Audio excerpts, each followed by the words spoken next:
Apa hukum demo? Apa sebabnya orang-orang demo kepada presiden? Nggak puas. Dia demo karena nggak puas. Cuman itu doang kok cengeng. Ingat ikhwan, antum baca sejarah fitnatu khalqil Quran di zamannya Imam Ahmad bin Hambal. Fitnah orang-orang kaum muslimin dipaksa semuanya untuk mengatakan Al-Quran adalah makhluk. Siapa yang tidak mengatakan Al-Quran adalah makhluk akan kami penjara, bahkan kami bunuh.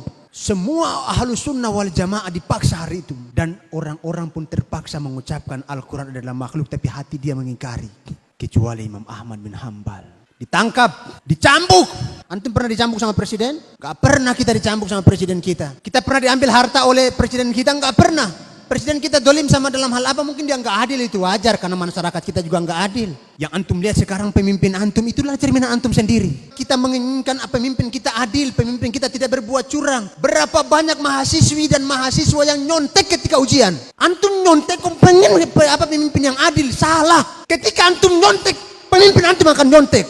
Ketika antum curang dalam ujian, pemimpin antum akan curang kepada antum. Jadi kenapa antum demo? Yang adalah kita memperbaiki diri kita, membenahi diri kita. Jangan sampai keadaan itu lebih buruk daripada setelahnya. Berapa banyak mahasiswa-mahasiswi yang nyontek ketika ujian, toh dia mengharapkan untuk pemimpin yang adil. Yang angkat pemimpin siapa? Yang nyontek tadi. Yang nyuri tadi yang nyontek. Yang kerjasama tadi yang angkat pemimpin. Bagaimana pemimpin kita mau jujur? Bagaimana pemimpin kita mau adil kalau antum yang angkat pemimpinnya? Sekarang kita kenapa demo? Kenapa kita protes? Jujur ketika anda lihat orang-orang demo itu benci kali anda sama. Bukan anda benci kepada orang Islam, tapi anda benci dengan perilaku mereka demo. Ingat Imam Mujahid ketika menafsirkan ayat doa orang-orang mukmin, waja'alna lil muttaqina imama, dan jadikanlah untuk kami Allah pemimpin-pemimpin yang bertakwa di antara kami. Apa kata Imam Mujahid? Kalian tidak akan mendapatkan pemimpin yang bertakwa illa antasluka maslakal muttaqin, kecuali kalian berpedoman sebagaimana pedoman orang-orang yang bertakwa, baru kalian akan mendapatkan pemimpin yang bertakwa. Sampai-sampai para ulama kita mengatakan apa?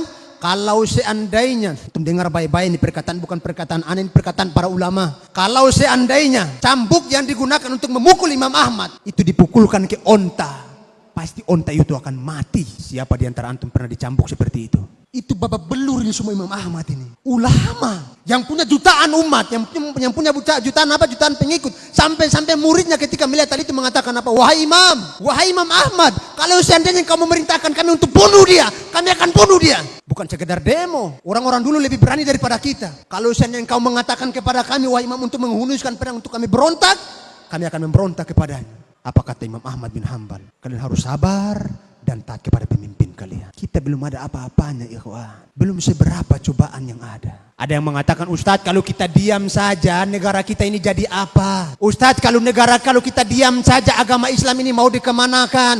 Dulu pertanyaan ini pernah ditanyakan kepada Nabi. Salah seorang sahabat bertanya, ya Rasulullah, ketika dikatakan oleh Nabi akan datang di akhir nanti, di zaman-zaman setelahku nanti, para orang-orang yang berjasad manusia tapi berhati syaitan, pemimpin-pemimpin yang zalim kepada rakyatnya, yang tidak berbuat adil kepada rakyatnya. Apa kata Nabi Muhammad SAW? Nabi tidak mengatakan kepada dia, kalau kau diam saja agamamu nanti mau dikemanakan. Tapi Nabi berpesan kepadanya. Apa kata Nabi? Isma' wa tuti'. Ketika ditanya, ya Rasulullah, apa yang harus kami lakukan wahai Nabi? Ketika kita melihat keadaan seperti ini, apa kata Nabi? Engkau harus dengar dan taat kepada pemimpinmu. Taat kepada pemimpin kita. Salah seorang ketika kami masih kuliah, salah seorang dosen kami, tidak perlu kita sebutkan nama beliau. Beliau membandingkan antara Presiden Soeharto, kemudian Presiden Mursi, Presiden Mesir, kemudian juga Bashar Assad. Beliau mengatakan kalau antum lihat dari 3 presiden ini, presiden yang paling sayang dengan rakyatnya adalah Soeharto. Yang paling sayang dengan rakyatnya itu siapa? Soeharto. Ketika terjadi kudeta, itu banyak militer yang masih senang sama dia. Kalau hari itu dia mempertahankan jabatannya sebagaimana jabatannya Mursi mempertahankan jabatannya, habis semuanya itu masyarakat yang ada di lapangan Merdeka. Ditembak mati semuanya. Kalau dia suruh waktu itu. Tapi karena dia sayang kepada kaum muslimin, dia rela mengundurkan dirinya. Bila diturunkan tuh mau menghilangkan apa? Korupsi. Tapi semakin baik enggak korupsinya? Semakin buruk. Makanya benarlah kata Syekhul Islam Ibnu Taimiyah ketika membahas masalah ini, beliau mengatakan tidaklah satu pemimpin pun dikudeta, melainkan pemimpin setelahnya jauh lebih buruk daripada pemimpin yang dikudeta. Tidaklah satu pun pemimpin dikudeta. Antum harus patah telinga baik-baik. Tidaklah satupun pemimpin dikudeta, melainkan akan datang pemimpin setelahnya jauh lebih buruk daripada pemimpin yang dikudeta. Betul apa yang dikatakan oleh ulama kita. Ulama kita mengukur dengan ilmu, bukan mengukur dengan perasaan. Sehingga ulama kita sekelas Imam Ahmad bin Hanbal, apa kata dia? Kalian harus bersabar. Bersabar itu jauh lebih baik daripada kalian memberontak.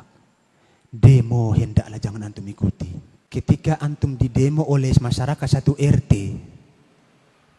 antum malu nggak kira-kira? Antum malu kan? Ini pemimpin kita di demo, yang namanya dikenal oleh semua orang, dipermalukan di hadapan masyarakat, belum di kalangan masyarakat. Apakah layak seperti itu kita sebagai agama Islam? Apakah layak seperti itu kita sebagai umat Islam? Apakah layak seperti itu kita sebagai umat yang beradab, umat yang berakhlak, umat yang berperadaban? Tidak ada solusi kecuali kita harus bersabar. Tidak ada jalan yang lebih selamat kecuali mengamalkan wasiat Nabi. Isma' wa tuti'.